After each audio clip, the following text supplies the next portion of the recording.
واقعہ سلطان صلاح الدین ایوبی قسط نمبر 302 اپنا اسلامک اسٹوڈیو۔ ناظرین، سلطان صلاح الدین ایوبی کے پاس ایک جاسوس بھاگا ہوا آیا اور اس نے یہ اطلاع دی کہ کوئی فوج آ رہی ہے اور انتہائی خاموشی کے ساتھ دبے پاؤں چلی آ رہی ہے۔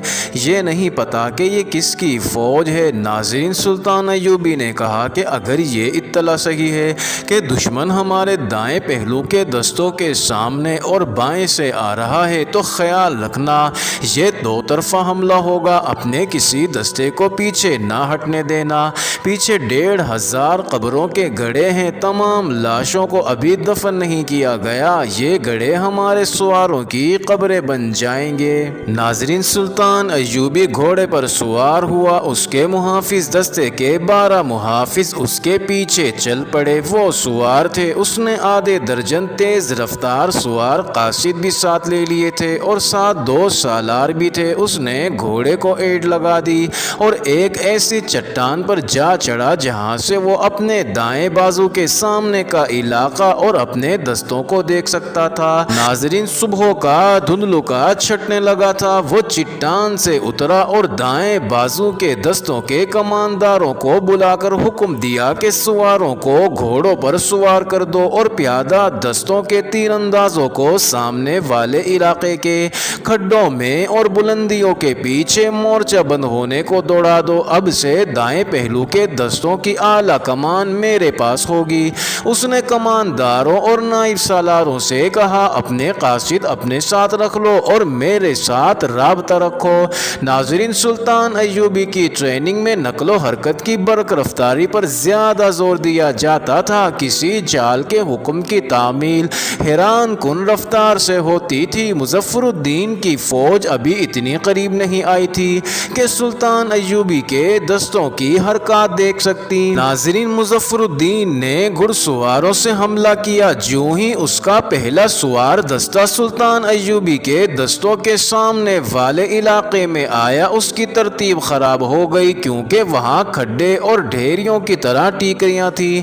ان کھڈوں میں سلطان ایوبی کے تیر انداز بیٹھ گئے تھے۔ انہوں نے اپنے قریب سے اور اپنے اوپر سے گزرتے اور سرپٹ دوڑتے گھوڑوں پر تیر برسانا شروع کر دیے۔ ناظرین، سوار گرنے لگے۔ جس گھوڑے کو تیر لگتا تھا وہ بے لگام ہو کر ادھر ادھر بھاگنے دوڑنے لگتا تھا۔ یہ تو ہر مارکے میں ہوتا تھا۔ مظفر الدین کے لیے یہ صورتحال عجیب نہیں تھی، البتہ اسے یہ پریشانی ہوئی کہ اس کی توقع کے خلاف سلطان ایوبی کے دائیں بازو کے دستے بیدار تھے اور مقابلے کے لیے تیار۔ اس یلغار میں سلطان ایوبی کے بے شمار تیر انداز کچلے گئے۔ اس قربانی سے سلطان ایوبی نے یہ فائدہ حاصل کیا کہ مظفر الدین کے حملے کی شدت ختم ہو گئی۔ ناظرین، اب سلطان ایوبی جم کر لڑ سکتا تھا۔ مظفر الدین یہ جو توقع لے کر حملہ آور ہوا تھا کہ وہ اچانک آ پڑے گا اور سلطان ایوبی کو وہ اپنی چالوں کا پابند کر کے اسے میدان جنگ میں اپنی پسند کے مطابق لڑاتا رہے گا، اس کی یہ توقع ختم ہو گئی تھی۔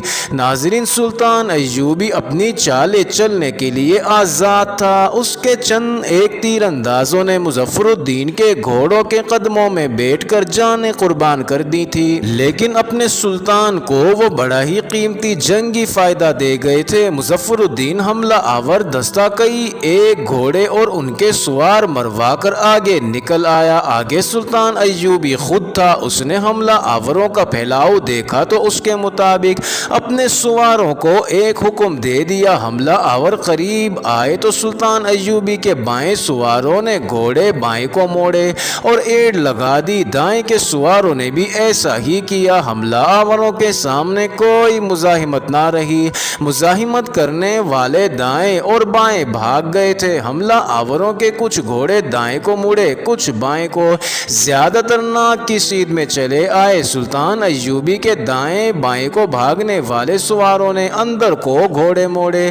اب حملہ آوروں کے گھوڑے کے پہلو ان کے سامنے تھے۔ انہوں نے ایڑ لگا دی۔ دونوں طرف سے سواروں نے ہلا بولا تو ان کی برچھیوں کا کوئی وار خالی نہ گیا۔ حملہ آور یعنی مظفر الدین کے فوجی تو آگے کو دوڑے جا رہے تھے، وہ اپنے پہلوؤں کی حفاظت کرنے کے قابل ہی نہیں تھے۔ ان کی عافیت اسی میں تھی کہ وہ آگے کو نکل جائیں۔ آگے 1500 قبریں تھیں۔ حملہ آور کے پیچھے سلطان ایوبی کے سوار آ رہے تھے۔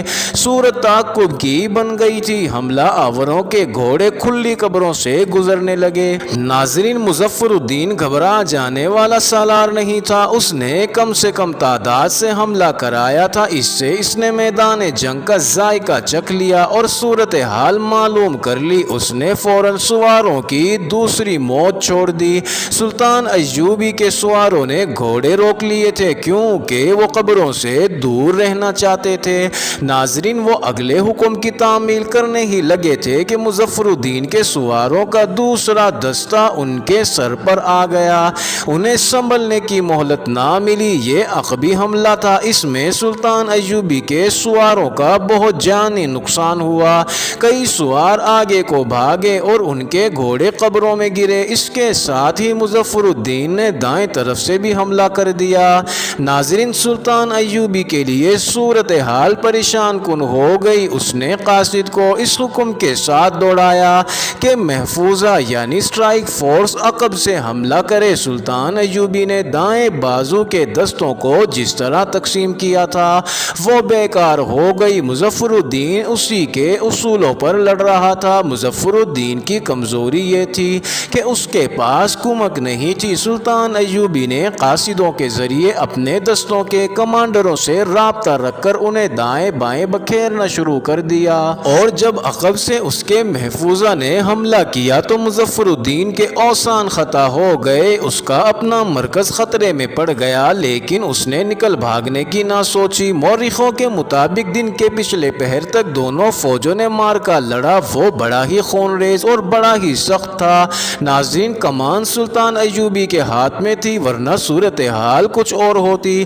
جہاں تک لڑنے کے جذبے کا اور جنگی قابلیت کا تعلق تھا، مظفر الدین نے سلطان ایوبی کی زبان سے داد و تحسین کے کلمے کہلوا لیے تھے۔ اسے شکست اس لیے ہوئی کہ اس کے پاس یہی کچھ تھا جو اس نے آخری بازی پر لگا دیا تھا، وہ بازی ہار گیا۔ ناظرین، مارکے کے آخری مرحلے میں سلطان ایوبی نے ریزرو سوار دستے سے ہلّا بولا۔ ناظرین، مظفر الدین کی پوزیشن بہت کمزور ہو چکی تھی۔ اس نے پسپائی میں خیریت سمجھی۔ سلطان ایوبی نے بہت سے قیدی پکڑے، جن میں مظفر الدین کا ایک مشیر فخر الدین بھی تھا۔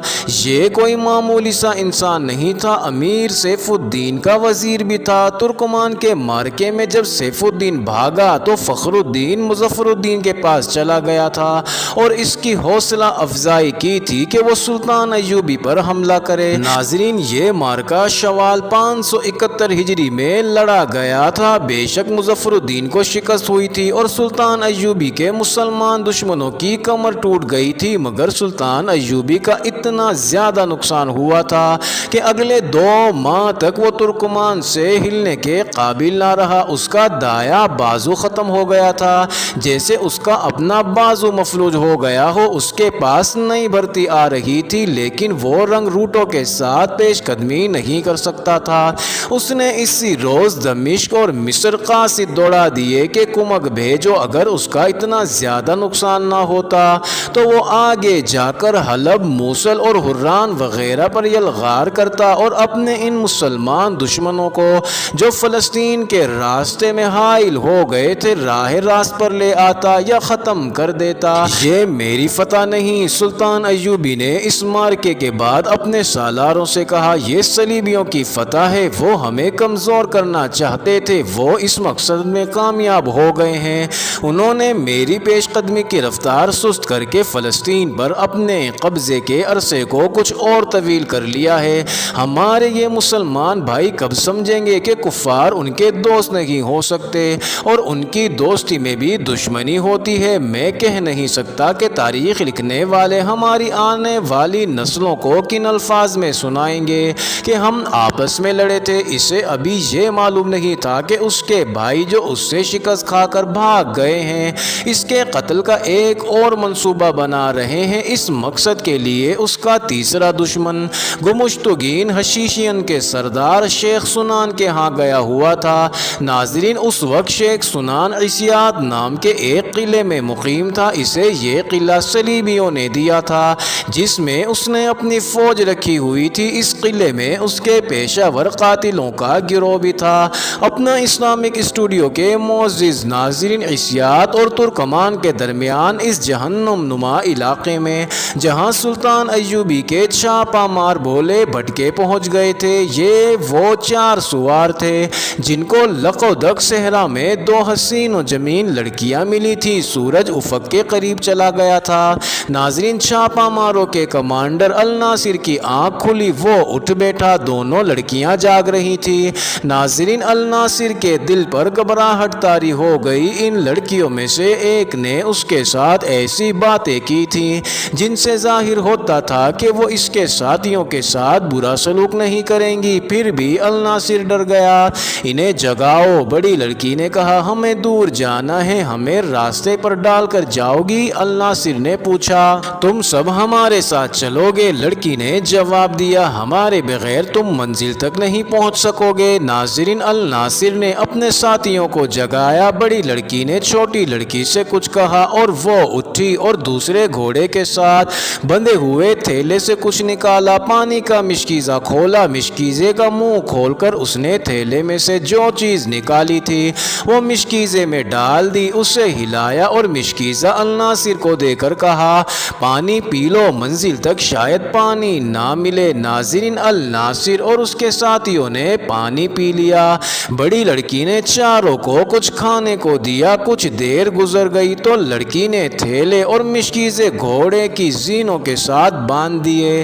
ناظرین، سورج نیچے جا رہا تھا۔ تم نے اس جگہ کو جہنم کہا تھا؟ الناصر نے بلند آواز سے کہا، یہاں تو سبزہ زار ہے، تم نے جلدی یہاں کس طرح پہنچا دیا ہے؟ ناظرین، اس کے تینوں ساتھی حیرت سے ادھر ادھر دیکھ رہے تھے۔ کیا تم تینوں کو بھی سبزہ زار نظر آ رہا ہے؟ لڑکی نے پوچھا، ہم سبزہ زار میں بیٹھے ہیں۔ ایک نے کہا، کیا تم ہماری جان تو نہیں لے لو گی؟ دوسرے نے کہا، تم جنات میں سے ہو؟ نہیں۔ لڑکی نے مسکرا کر کہا، ہم تمہیں اس سے زیادہ حسین خطے میں لے جا رہے ہیں۔ بڑی لڑکی نے الناصر اور اس کے ایک ساتھی کو پہلو بہ پہلو بٹھا کر دونوں کے گرد اپنے بازو لپیٹ دیے اور بولی، میری آنکھوں میں دیکھو۔ معزز ناظرین، یہ انٹرسٹنگ ویڈیو جاری ہے، اگلی ویڈیو قسط نمبر 303 میں دیکھنا مت بھولیے گا۔